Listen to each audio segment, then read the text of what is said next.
do céu. Deus seja louvado. Estou muito feliz de estar aqui. Deus abençoe meus pastores, pastor Carlos, pastora Hildes, que com tanto carinho nos recebe. Que Deus abençoe a cada um de vocês. Nossa irmã que nos fez o convite, o Senhor abençoe a senhora, sua filhinha. Bênção, Deus continue abençoando vocês. Estou feliz pelo convite, estou honrada de estar aqui nessa noite. Confesso aos irmãos que eu li o tema, sei que a campanha, a temática está proposta no livro de Mateus, capítulo 7, versos 7 e 8, só que a temática da campanha é portas abertas, não é isso, minha pastora? E o Senhor me deu um direcionamento em Apocalipse, capítulo 3, da qual eu não posso me negar e nem fugir. Com todo respeito ao versículo escolhido, o Senhor me entregou uma palavra de portas abertas para a tua vida no livro de Apocalipse. Amém, glória a Deus. Nós já vamos fazer menção do texto, mas para quem ainda não me conhece, eu sou a Gabriele Nascimento, congrego no Ministério de Madureira, faço parte da Adebras, Campo do Jardim Lídia, presidida pelo pastor Josué de Campos, juntamente com a minha pastora Débora Campos. Eles me permitem estar aqui nesta noite e envia paz à igreja. Quem recebe diz amém. Amém. Glória a Deus. No final do culto, com a permissão da nossa pastora, eu estarei vendendo algumas trufas. Se você puder, passa lá, abençoe a minha vida. Tem diversos sabores, formas de pagamento, aceito crédito, Pix, débito. E no final vai dar tudo certo. Passa lá e abençoe a minha vida. Amém? Amém. Gabriela, eu não gosto de chocolate. Compra uma pastora que ela vai ficar feliz. Amém? Amém. Apocalipse, capítulo 3, versos de número 7. Os irmãos localizaram o texto? Amém. Diz assim a palavra do Senhor. Ao anjo da igreja que está em Filadélfia, escreve: Isto diz aquele que é santo, aquele que é verdadeiro, aquele que tem a chave de Davi, que abre e ninguém fecha, e fecha e ninguém abre. Conheço as tuas obras, e eis que diante de ti coloquei uma porta aberta, da qual ninguém pode fechar, porque tendo pouca força, guardaste a minha palavra e não negaste o meu nome. Glória ao nome de Jesus. Meus irmãos, nós estamos diante de um texto bíblico, uma passagem conhecida da Bíblia Sagrada para quem tem a rotina de leitura e devocional ao Senhor. É interessante nós entendermos que por trás do livro do Apocalipse, quem está escrevendo este livro é o apóstolo por nome de João. João, na realidade, tem uma participação muito ativa do Novo Testamento. Dentre os 27 livros que existem no Novo Testamento, João, por sua vez, é o autor de 5 deles. João é o autor do Evangelho de Jesus Cristo, segundo a sua visão. João é o autor da primeira, segunda e terceira epístola que leva o seu nome. E João também é o autor do livro da Revelação, ou o livro da Profecia, que é conhecido o livro do Apocalipse. Interessante nós entendermos que Apocalipse, a palavra Apocalipse, significa revelar ou revelações do original da sua palavra. E quando João começa a escrever, a partir do capítulo de número 1, João vai trazer para nós, leitores, nada mais, nada menos do que as revelações de Cristo Jesus para as igrejas que estavam na Ásia Menor. É interessante nós entendemos que João não foi qualquer pessoa dentro do ministério de Cristo Jesus. Na realidade, João foi uma pessoa participativa e ativa no ministério do Senhor Jesus. Você vai ver que os primeiros livros do Novo Testamento são Mateus, Marcos, Lucas e João. E esses 4 primeiros livros são considerados a biografia de Cristo Jesus.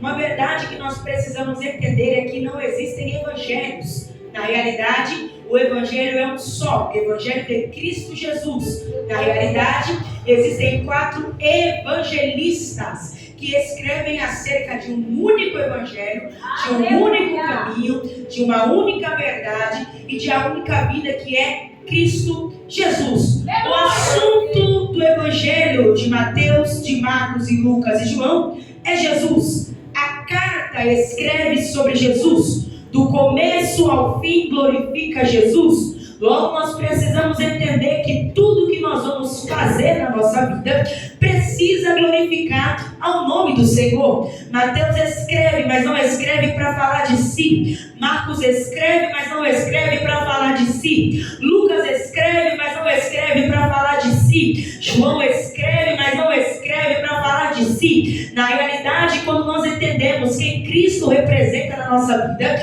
nós entendemos que temos em Deus instrumentalidade, mas que nós não somos a mensagem, nós somos apenas os mensageiros que anunciam a boa nova do Senhor Jesus. Aqui não, só lá perto de onde eu moro, tem muita gente que confunde palavra de Deus, reino de Deus e ministério do Senhor como palco para autopromoção.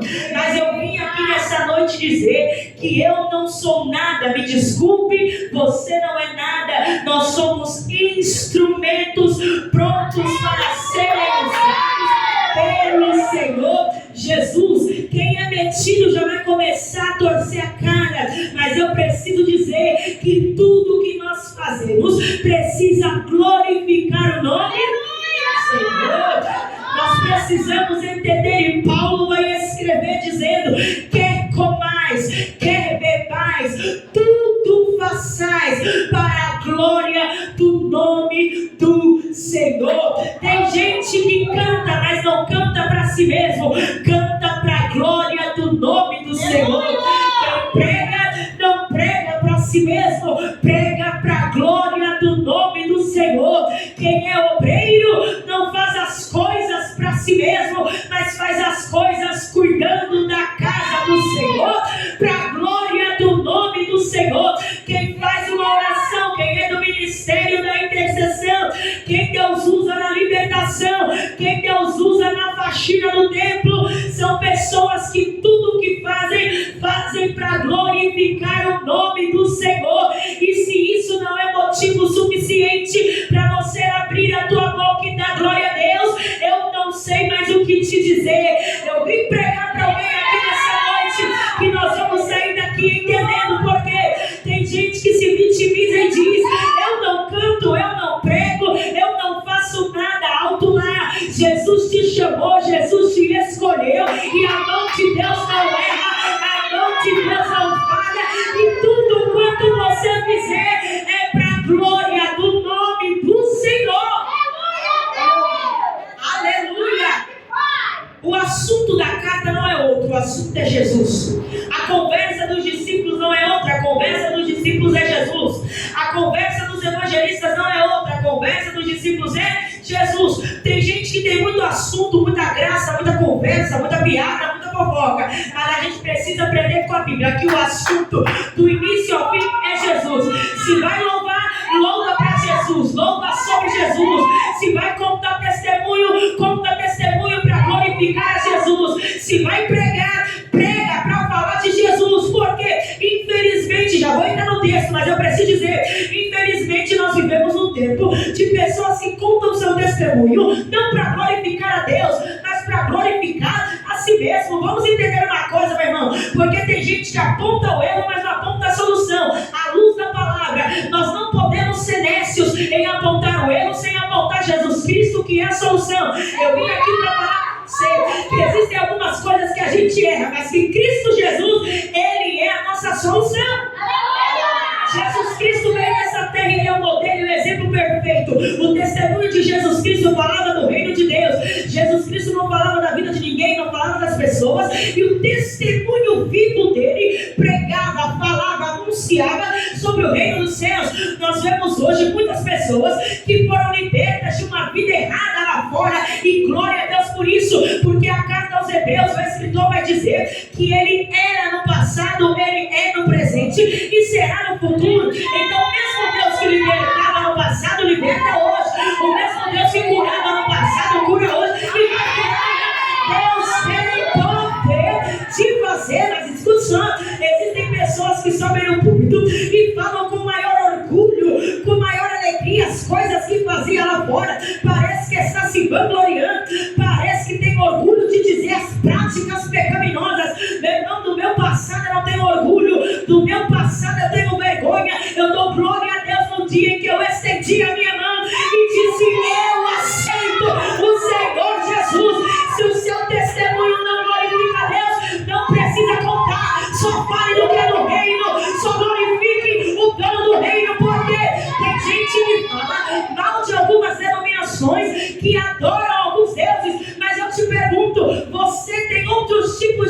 idolatria e acha que só porque você vem para o culto isso é suficiente. Não é não. A minha Bíblia diz que Deus não divide a sua glória com ninguém. Deus não se entregou, Jesus não se entregou por metade, Ele se entregou por inteiro. Eu ouvi um hino cantar aqui que dizia que não precisa de muita coisa não, é relacionamento, é comunicação, é intimidade. A porta da graça está aberta, mas um dia vai fechar. E nessa noite o Senhor trouxe alguém aqui para dizer, como um trompeta, um alerta do céu: ainda dá tempo de se voltar para o Senhor, ainda dá tempo de aceitar Jesus, ainda dá tempo de retornar à casa. Gabriel, eu sou crente, meu irmão, até o diabo é. Nós estamos falando de relacionamento. Aleluia. Tudo que nós vamos fazer precisa glorificar a Deus. Você está pensando em fazer uma coisa? Analisa, passa um filtro. Vai glorificar a Deus? Se vá, faça. Faça com maestria, faça com excelência, faça com louvor. Mas se não vai, glória a Deus. É verdade. A nossa vida é uma carta. Agora vamos lá. Eles escrevem, e se o evangelho é um só, qual a necessidade de 4 pessoas escreverem, né? A realidade é que cada um deles que escrevem destina essa carta para um povo. Mateus, por exemplo, que é o livro a qual está escolhido o tema da campanha, escreve para os judeus. Haja vista que quando você vai fazer uma análise, principalmente nas parábolas, daquilo que Jesus está pregando, como Jesus falava não só para judeus, mas principalmente para eles, Jesus quase sempre vai falar acerca do cotidiano dos judeus. Prova disso, você vai ver que a parábola das 10 virgens faz alusão ao casamento judaico e a forma como acontecia anteriormente. Jesus usa essa palavra, fazendo alusão ao casamento judaico daquele período, para dizer que Jesus está voltando e que a vida dele será turrada, será breve e num piscar de olhos. Você vai ver que essa escrita de Mateus para os judeus vem a fim de comprovar que Cristo é Rei, Cristo é Messias e que ele vem de uma linhagem real. Prova disso, capítulo de número 1 do Evangelho de Mateus, ele vai escrever acerca de Jesus, da sua genealogia, dizendo que Jesus ele veio da casa de Jessé, Jessé gerou Davi, e Jesus vindo da casa de Davi, Davi sendo rei, automaticamente Jesus tem sangue azul, Jesus tem linhagem real. Marcos é totalmente diferente. Quem está por detrás do Evangelho segundo a visão de Marcos é Pedro, o apóstolo. Pedro não foi alguém simplesmente comum na realidade. Pedro foi amigo de Jesus, participativo no seu ministério. Quase sempre você vai ver que Jesus despedia a multidão, mas sempre estava com ele Pedro, Tiago e João. Então você entende que o relacionamento de Jesus para com Pedro, Tiago e João era um relacionamento totalmente diferenciado, porque eles não tinham relacionamento somente de Cristo, o Criador, para discípulos, mas o relacionamento na realidade era de Cristo para amigo, de Cristo para pessoas com intimidade. Prova disso é que Lucas vai escrever que quando Jesus foi orar no Getsemane, ele despediu a multidão e colocou para subir com ele no monte quem? Pedro, Tiago e João. Quando Jesus acalmou a tempestade, quem é que estava dentro do barco de Marcos 4? Pedro, Tiago e João. Quando Jesus anda por cima das águas em Mateus capítulo de número 14, quem é que estava dentro do barco? Pedro, Tiago e João. E Pedro ainda saiu do barco para andar por sobre as águas. Então você vai ver que Pedro, Tiago e João são figuras próximas a Jesus, ligadas a Jesus, totalmente diferente de Lucas, porque Lucas escrevendo para os gregos. Lucas agora não é íntimo de Jesus. Lucas agora não é discípulo de Jesus. Na realidade, ele se converte por intermédio da ministração de Paulo, e ele acompanha Paulo nas suas viagens missionárias. Mas não é sobre isso que eu quero falar. Vou falar de João, porque como eu disse para vocês que era mais do que um discípulo, João era um amigo, e João era tão íntimo de Jesus, tão próximo de Jesus, tão amigo de Jesus, que a Bíblia vai nos dizer que João ele reclinou a sua cabeça sobre o peito ou sobre o ombro de Jesus. Eu não sei você, mas eu não saio por aí deitando a minha cabeça no ombro alheio, nem quando eu durmo no busão. Na realidade, quando João reclina a sua cabeça sobre o peito ou sobre o ombro de Jesus, isso mostra pra gente uma relação de intimidade, mostra pra gente uma relação de intimidade. Coisa linda, glória a Deus. E você vai ver que João é totalmente diferente dos outros discípulos. Eu te provo por quê. João ele esteve com Jesus em praticamente todos os momentos do ministério do Senhor. E no dia da alegria, João estava lá, mas no dia da tristeza, João também estava. É por isso que eu preciso liberar uma palavra para você você que tiver glória na boca, recebe e fica aí. Porque eu vim dizer para você que o Senhor vai começar a tirar Judas do teu caminho, mas vai preparar João.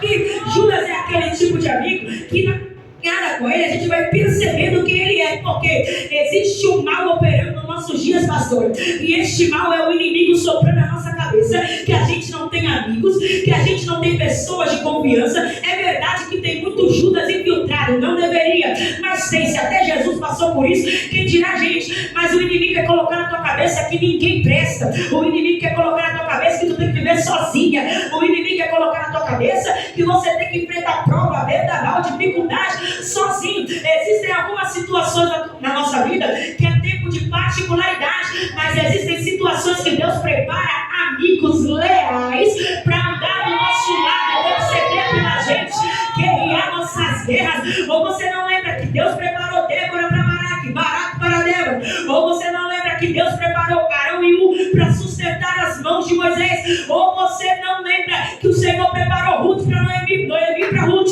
Ou você não lembra que o Senhor preparou 4 amigos para levantar um homem que estava paralisado? Desceram ele pelo teto, mas levaram ele para perto de Jesus. Ou você não lembra que o Senhor preparou Maria em João 2 para estar nas bodas em Caná da Galileia?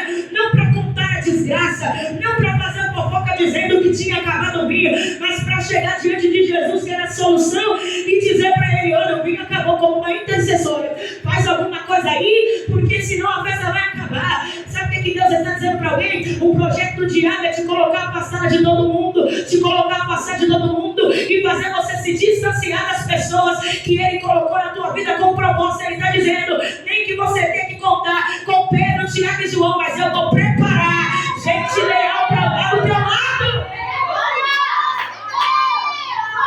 Eu vou te entregar uma chave aqui, que o Senhor me falou isso muito forte essa semana, conversando com a Bíblia.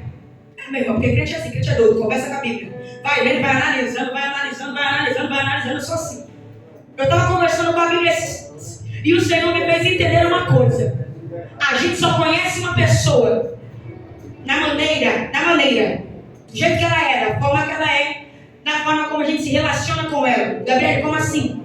8 horas de um dia de trabalho não faz você conhecer uma pessoa. 2 horas de culto não faz você conhecer uma pessoa. Mas experimenta caminhar com ela. Além das atividades, Gabriel, como assim? O Senhor conhecia Judas, sim ou não? Sabia quem Judas era, sim ou não? Mas Jesus não conhecia a Judas só porque Judas estava presente nos milagres. Jesus conhecia a Judas porque Jesus andava com Judas. Quer conhecer uma pessoa? Conheça ela além das suas atividades. Quer saber quem é o teu amigo do trabalho? Convide ele para tomar um café na tua casa. Quer saber quem é a tua amiga da igreja? Convida ela para fazer uma caminhada. Porque a gente vai descobrir quem é quem, não pelo período que a gente passa realizando uma atividade, mas fora da atividade.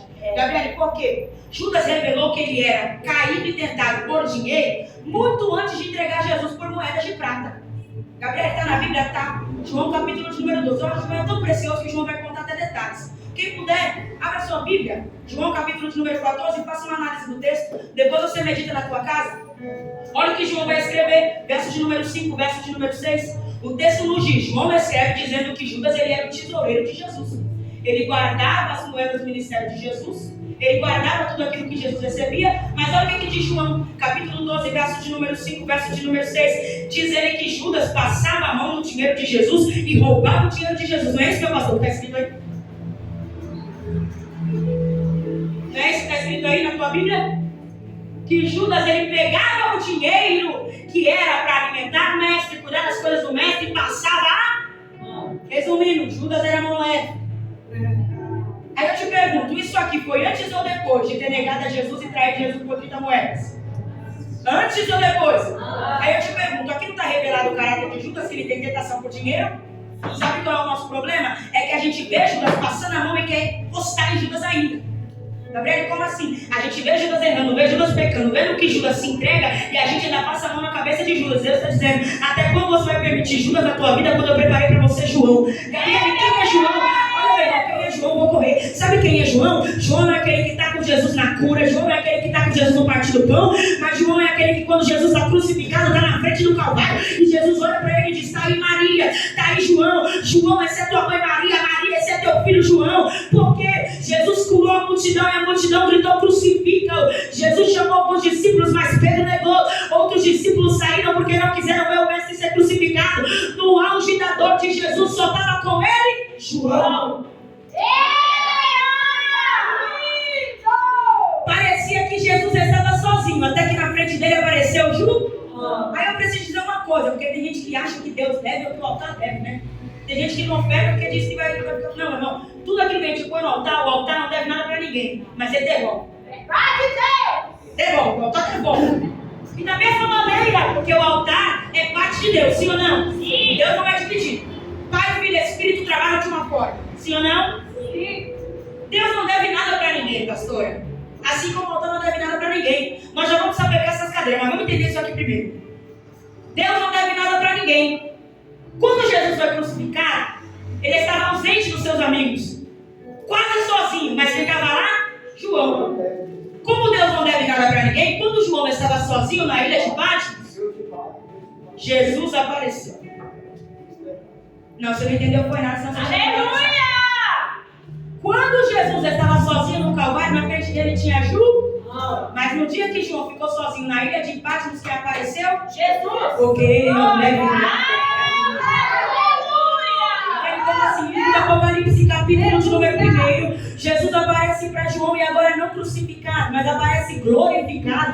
João está vendo uma das coisas mais lindas, se não a mais linda que ele já viu na vida dele, porque antes de Cristo ser glorificado, a última visão de João acerca de Cristo era o Cristo crucificado, era o Cristo sangrando, era o Cristo com uma lança travada, era o Cristo com prego nas mãos e nos pés, era o Cristo com coroa de espinhos, era o Cristo machucado, de forma que Isaías vai escrever dizendo que ele não tinha beleza, não tinha formosura, era quase que irreconhecível. Não é que Jesus era feio, não, meu irmão, é porque bateram tanto nele, machucaram tanto ele, que o seu rosto desfigurou-se, ele estava quase que irreconhecível. A última imagem que João teve de Jesus era um Jesus crucificado, só que agora João está na ilha de Patmos pelo crescimento e desenvolvimento da obra do Senhor. Rei Domiciano agora manda colocar ele na ilha de Patmos a fim de que ele não pregue. Qual é o propósito? Se eu deixar João sozinho, ninguém vai visitar João. Se ninguém visitar João,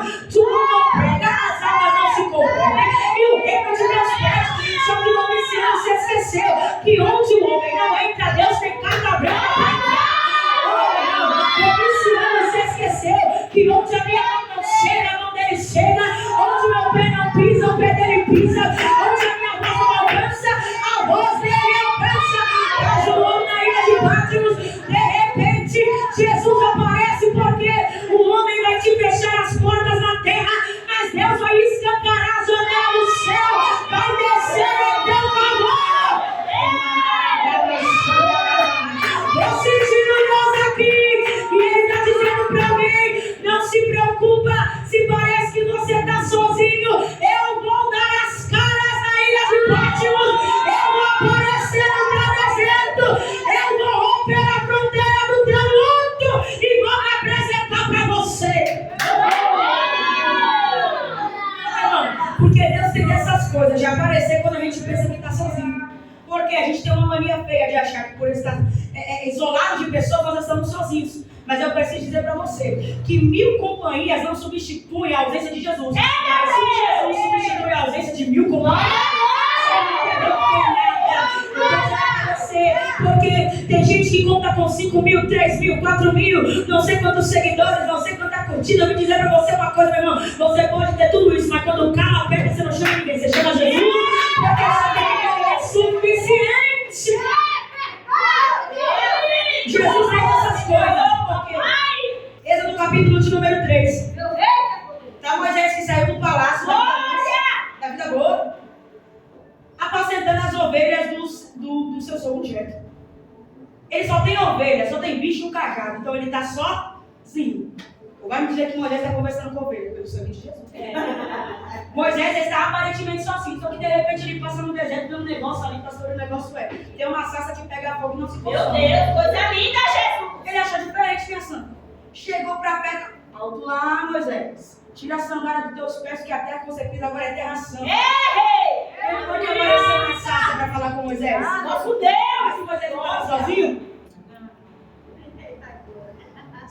achou que estava sozinho, Jesus apareceu. Quer ver? Isaías capítulo 6. Sabe o que o texto diz? Que agora Isaías, profeta Isaías, tá? Porque tem gente que pensa que só porque é profeta, só porque é vaso, não passa por, meu irmão. É profeta e vaso que passa, não vai mesmo. Olha só, Isaías capítulo de número 6, o texto nos diz que agora Isaías está enlutado. Porque o seu parente, que era rei, morreu. No ano que morreu, rei Uzias, 6 primeiro. Ele disse, eu entrei dentro do templo para orar. Quando ele entrou dentro do templo para orar, ele estava sozinho. Só que de repente, numa visão de glória, o céu se rasgou na cabeça dele. Ele viu o Senhor, ele viu o serafim. Ele viu a glória de Deus. Glória! Mas ele não estava sozinho? Ah, meu irmão, eu preciso dizer uma coisa. Assim como Deus rompe a sarça para falar com Moisés, rompe o luto para falar com Isaías, rompe as barreiras da tua dificuldade para falar com você. Rompe as barreiras da enfermidade para falar com você. Rompe as barreiras da dificuldade financeira para falar com você. Rompe as barreiras da solidão. Rompe as barreiras da depressão. Rompe as barreiras da ansiedade. Rompe as barreiras da solidão para falar com você. Apocalipse capítulo 1, Jesus aparece e não está mais crucificado, não. Está uma coisa linda, uma coisa forte, uma coisa profunda. Jesus aparece e ele diz para João, pega um papel, pega uma caneta e começa a escrever tudo aquilo que eu vou começar a te mostrar. Aí João, no capítulo de número 1, a partir do verso de número 9, começa a dizer, e eu, João, que também sou vosso irmão, companheiro na aflição, no reino e na paciência de Jesus Cristo. Eu não estava no parque, eu não estava no shopping, eu não estava de férias no Nordeste, não. Eu estava na ilha chamada Patmos por causa da palavra e do testemunho do Senhor. De repente, eu ouvi por trás de mim uma voz como de trombeta que dizia para mim, João, o que vês escreve no livro e envia 7 igrejas que estão na Ásia Menor. Quando eu virei-me para ver quem falava comigo, eu vi 7 castiçais de ouro e no meio dos 7 castiçais eu vi um ser não crucificado, eu vi um ser eu vi um ser vestido de um vestido comprido, cingido com um cinto de ouro. A sua cabeça, os seus cabelos eram brancos como a lã, os seus olhos como chama de fogo, os seus pés semelhantes ao latão reluzente. A sua voz era como a voz de muitas águas. Ele tinha na sua destra 7 estrelas, da sua boca saiu uma espada aguda de 2 fios, e o seu rosto era como o sol, quando na sua força maior. E aí, João, quando eu vi, eu caí como morto. Não, dá pra melhorar. Quando eu vi, eu caí como morto ao seu pés. Aí sabe o que ele fez? Ele pôs sobre mim a sua destra, a sua mão direita. Aleluia. E me disse, não temas.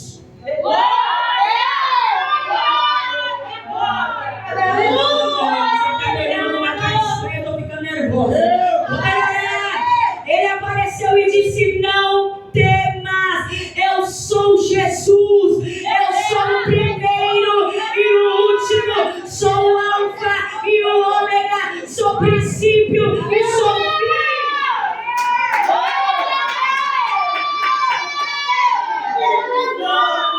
Agora que detalhe glorioso aqui, se pelo menos a minha pastora der glória, vai negar. Quer ver, pastora? Que interessante o que João está escrevendo acerca do que Jesus disse. Por quê, pastor?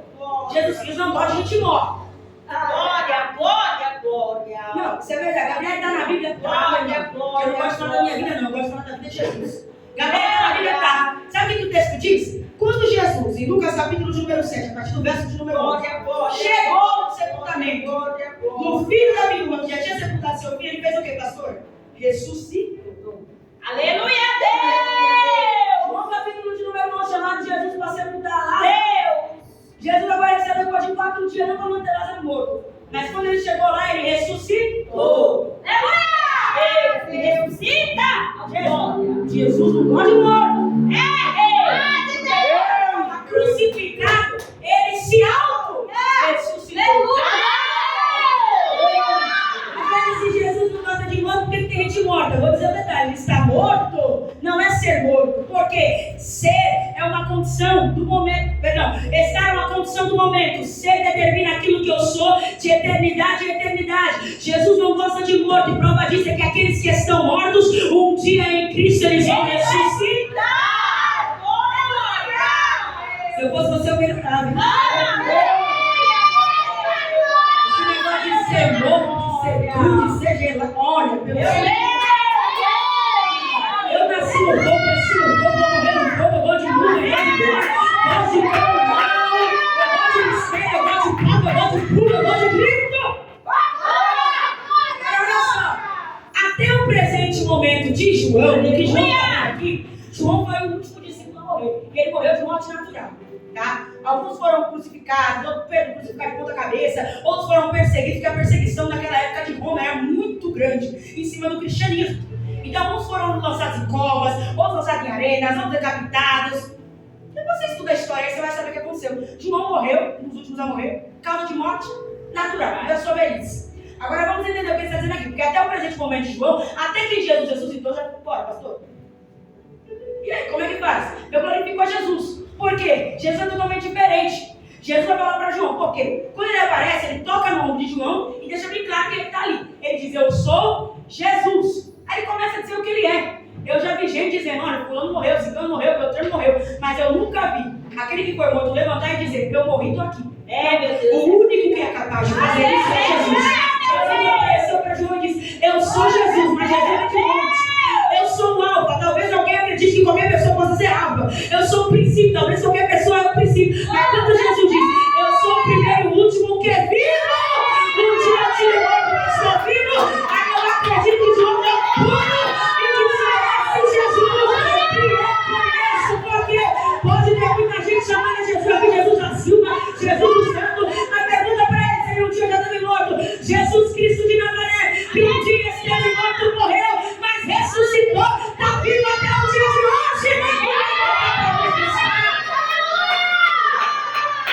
Eu sou o primeiro e o último. Eu não lembro que viram que foi morto, mas eu estou vivo. Meu Deus. Para todos sempre. Amém. Verso de número 18, capítulo 1. Ele diz, eu tenho as chaves. Jesus. Volta aqui. Calma, crente. Descansa. Já vou entrar. Aleluia. Entra no Senhor. Escuta só. Ele diz, eu tenho as chaves. Você é bom de português. Não é uma. É mais de uma. Porque é plural da palavra. Então ele não disse que tem uma porta. Ele não disse que tem uma chave. Ele disse que tem chaves. O que significa é, todas as vezes que eu falo de uma chave, eu falo de acesso a uma porta. Só que quando eu falo que eu tenho chaves, é que eu tenho acesso a todas as portas que vierem diante de mim. O que Jesus está dizendo é, eu não tenho acesso a uma porta porque eu tenho uma chave. Na realidade, eu tenho acesso a todas as portas porque eu tenho todas as chaves. Ele diz, eu tenho a chave da morte e do inferno. Gabriel, não entendi nada. Vou dizer uma coisa para você. Até a casa do diabo não é dele.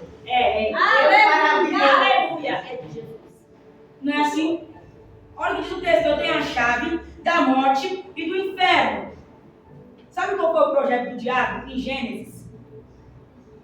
Por quê? A Bíblia nos diz que o Senhor disse para Adão e para Eva, vocês podem comer de tudo menos do fruto proibido, porque se vocês comerem, vocês vão ter ciência daquilo que não deveriam até então, e certamente morrerão. O diabo aparece para iludir Eva e ilude.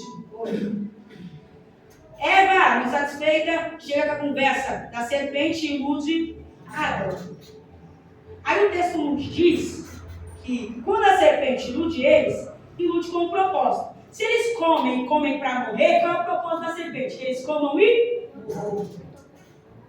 Só que o texto nos diz que Jesus glorificado tem a chave da morte. Gabriel, o que você está dizendo? Até o que o diabo traçou para ser dele não é dele, é de Jesus. Você não entendeu, foi nada. Você não tinha melhorado essa cara de maracujá. Gabriel, o que você está dizendo? Tem alguém olhando e está dizendo, porque fulano é do diabo, porque esse cara é do diabo. Eu vou dizer uma coisa para você. O mundo quem criou foi Deus, quem está no mundo, quem criou foi Deus. Quem permitiu as coisas no mundo foi Deus. O diabo só é, meu irmão, um fantoche na mão de Deus, porque ele só toca onde Deus manda, só faz o que Deus quer. Gabriel, como assim? Você que a nossa irmã disse aqui, Deus está me permitindo passar o processo. Eu creio na tua vitória, mas ela é só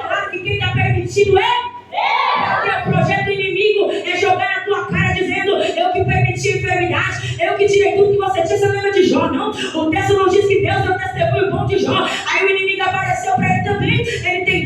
No tempo de hoje, ele tem carro bom, ele tem conta gorda, ele tem filho, ele tem saúde, e tudo que o Senhor pede, ele dá. Deixa eu tocar, tirar as coisas dele para você ver o que vai acontecer com Jó. Jó vai te negar. Aí diz o texto que o Senhor disse para Satanás: pode tocar, pode tirar. Ou seja, o diabo até queria tocar, mas só tocou porque Deus permitiu.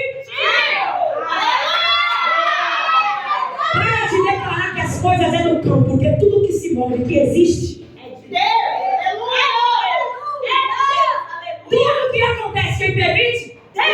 Não tem como eu acreditar que Deus está sentado no seu trono de glória, com o controle da minha vida, da minha casa, nas mãos dele, sendo que eu atribuo as coisas ao diabo. Para com esse negócio. Ah, que eu tô Deus, que eu tô feio, porque eu diabo isso, que eu diabo aquilo. Não, tudo. Até aquilo que ele achou que ia ser dele, que era a porta da morte. Se eu tenho um fruto, então eu tô feio. Não. O Senhor tem a chave dele da morte e no inferno. Irmão, sabe qual é o projeto do inimigo? Ele é amargo, ele é infeliz, ele é azedo e quer fazer você ficar assim também. Porque a Bíblia nos diz que a alegria do Senhor é a nossa força e que nós temos que ter prazer e alegria na lei do Senhor. Tem gente que não consegue dar um sorriso no rosto em 365 dias que tem um ano. Arranca a porta de ti esse mal, esse espírito acelulado. Eu vim profetizar que a gente vai passar prova, vai, mas Jesus está com a gente, vai passar luta, vai, mas eu não me dou vencido. A alegria do Senhor é a minha voz. Ele tem a chave. 5 minutos eu disser. Se ele tem a chave é porque existem portas. Se existem portas e ele tem a chave é porque ele está no controle de todas as portas. Tem gente que se apega à porta de emprego. E se a porta se fecha, se frustra. Mas eu vim dizer para você que o Senhor, que é o dono de todas as portas, pode ter fechado essa porta de segunda a sábado, pode te dar uma porta de segunda a sexta. Pode fechar a porta de domingo a domingo para te dar uma porta de segunda a sexta. E uma carga horária melhor e recebendo mais. A gente está acostumado com a porta e diz: Senhor, eu até queria sair desse serviço, mas se a porta fechar, eu não tenho o que fazer. Jesus está dizendo: eu sou o dono da porta, sou o dono da chave. Não chamei ninguém para passar fome, nem que eu tenha que mandar nada vai te faltar.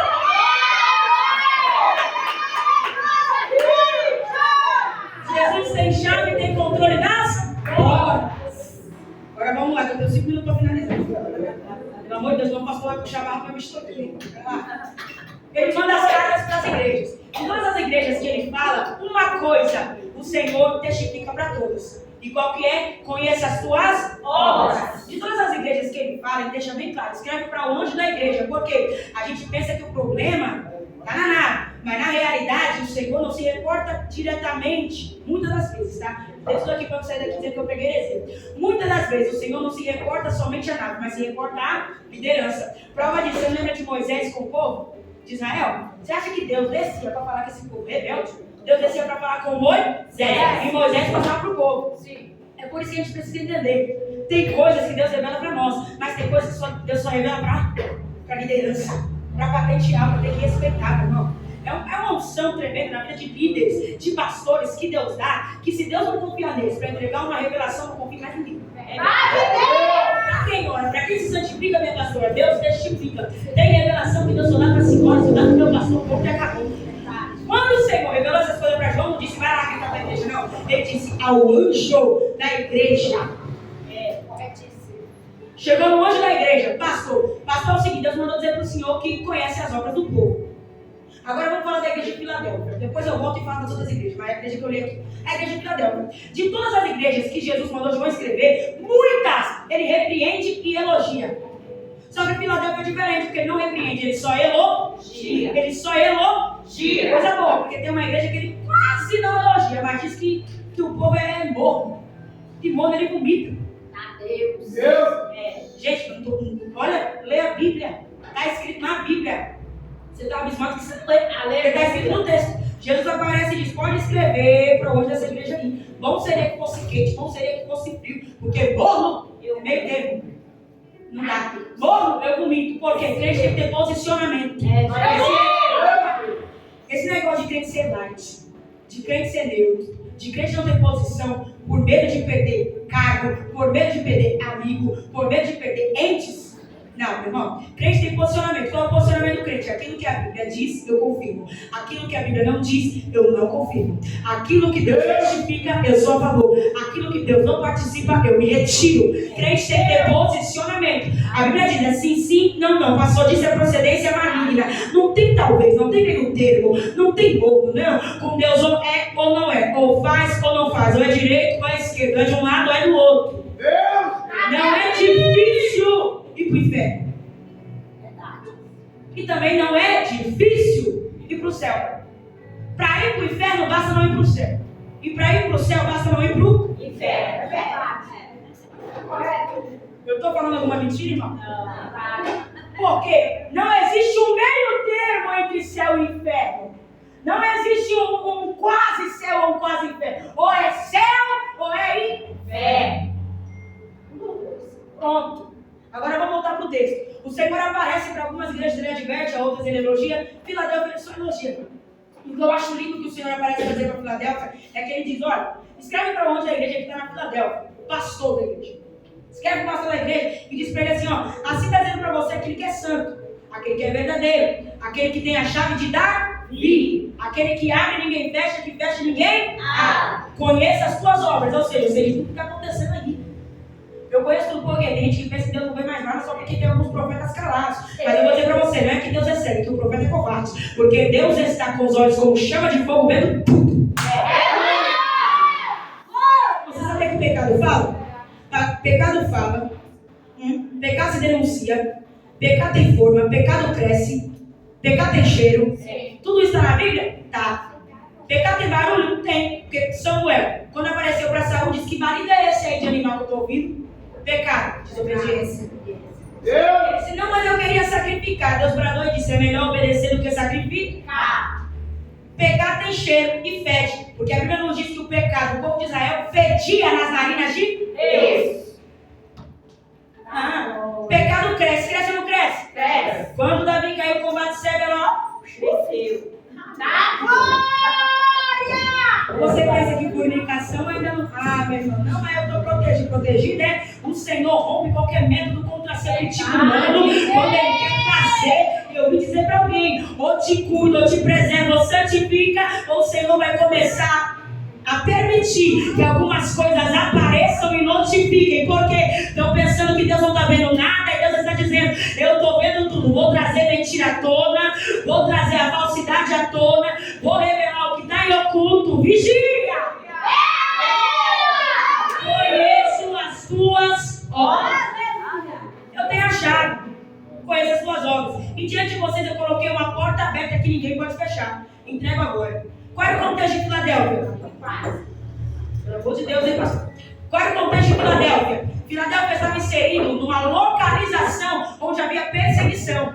João está escrevendo para um povo que está sendo perseguido, oprimido. João está escrevendo para um povo que naquele período estava sendo inserido muitos ídolos. É por isso que Paulo também vai escrever, principalmente em Éfeso.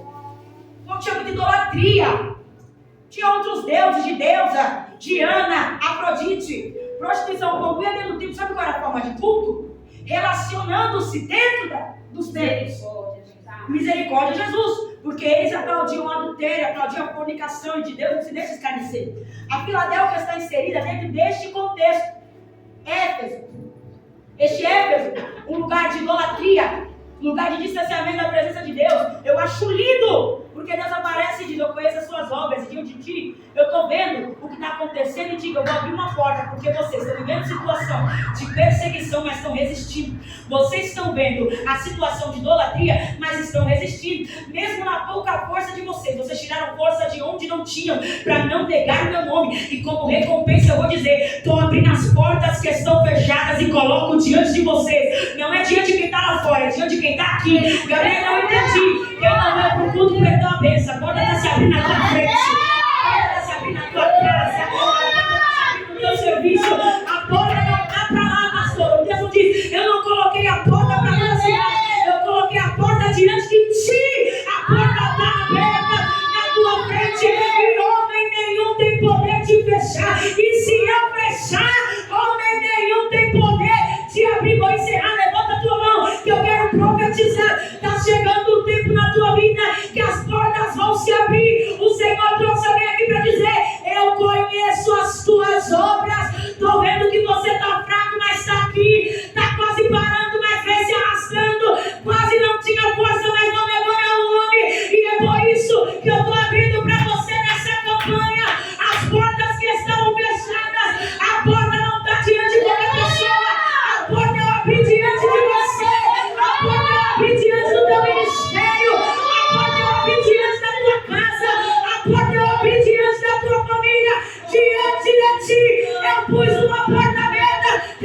permissão dos meus pastores, se coloca de pé que meu horário explodiu. Outro dia eu volto e conto o resto. Amém. Mas nós vamos orar agora. Jesus! Aleluia. Eu gosto assim, meu irmão. Tem momentos que Deus age no meio. Mas eu acredito que Deus entrega toda a sua palavra. É, meu Deus! Prova disso, Lucas capítulo 5. Depois você lê na tua casa. Pedro tentou pescar e não pescou nada. Aí o texto diz que Jesus entrou no barco de Pedro e começou a pregar. A pesca maravilhosa. Veio antes da pregação ou veio depois? Veio antes ou depois do culto? Depois. É por isso que tem gente que vem ficar até a vontade e vai embora, não recebe. Deus está dizendo, tem milagres que eu entrego, é só no final. Aleluia. Coisa linda. Nossa, eu não creio em nada. Aleluia. Pegue na mão de alguém que está próximo a você, que nós vamos fazer um período de oração. Pegue, mas pegue credibilizando, irmão. Se você acredita que o que eu falei aqui tem sentido, pegue na mão dele com graça. Olha que lindo os irmãos. Coisa boa, isso demonstra um milhão, viu, pastor? Coisa linda. Pega na mão de alguém aí. Ah, mas eu não gosto de fulano. Aprenda a gostar. Pega aí. Pegou com graça, pegou com confiança. Se acredita no que eu preguei, Eu acredito. pega. Se tem fé naquilo que eu disse, pega. Eu não preguei minha vida aqui não, meu irmão, porque minha vida não é interessante. Eu preguei a vida de Cristo Jesus. Eu falei de Cristo Jesus. Eu vou repousar, reclinar minha cabeça em paz no meu travesseiro, porque eu sei que eu falei tudo aquilo que Jesus me falou. Gabriel, não gostei da mensagem, você fala com o dono dela, porque eu sou apenas um instrumento. Pegou na mão de alguém com graça, nós vamos fazer uma oração. E você vai pedir para Deus, Deus me ajuda a passar. Passar pelo quê? Pela porta que ele abriu para você. Porque Deus não disse que vai abrir a porta. Ele disse que a porta já está aberta. Você não deu um glória pro meu Deus. Aleluia! O tema da campanha era portas abertas. Batei, a porta se abrir. Pedi. Dá certo. Tá vendo? Como assim? Existem milagres que dependem da gente para acontecer. A gente bate na porta, ela se abre. Louvado seja Existem Deus. milagres que a gente busca e a gente recebe. Existem milagres que a gente corre atrás. Prova disso, Lucas 8, a mulher do fluxo de sangue. Não foi Jesus que foi para ela. Ela foi atrás de Jesus para receber a cura. É, meu Deus. Vamos lá. Vamos do Glória a Deus. Vamos lá. Tem milagres que a gente tem que buscar. Agora tem milagres que Jesus se agrada na nossa vida por conhecer as nossas obras e diz, eu vou só te recompensar. É, Você Jesus. nem pediu, mas eu estou fazendo a lei que você vai pedir. Coisa linda, meu pai. Eu conheço as suas obras, eu sei que tem coisa que você não pede, mas é necessária. É por isso que eu estou colocando a porta diante de você. Deus achando que a porta só vai abrir amanhã, pastor. Vou dizer rasgado. Deus trouxe alguém aqui para dizer, não é que eu vou abrir a porta que vem. É que diante de você, nesse culto, eu já abri a porta. Eu já mudei o cenário. Eu já mudei a situação. Quando essa oração, Senhor, me dá sabedoria para passar por ela. Senhor, me dá capacidade para passar por ela. Senhor, me ajuda a passar por ela. Senhor, me dá estratégia para passar por ela. A porta está aberta, passa. A porta está aberta, entra. A porta está aberta, aceita. A porta está aberta, renuncia. A porta está aberta, deixa o que tiver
glória, santo é seu nome.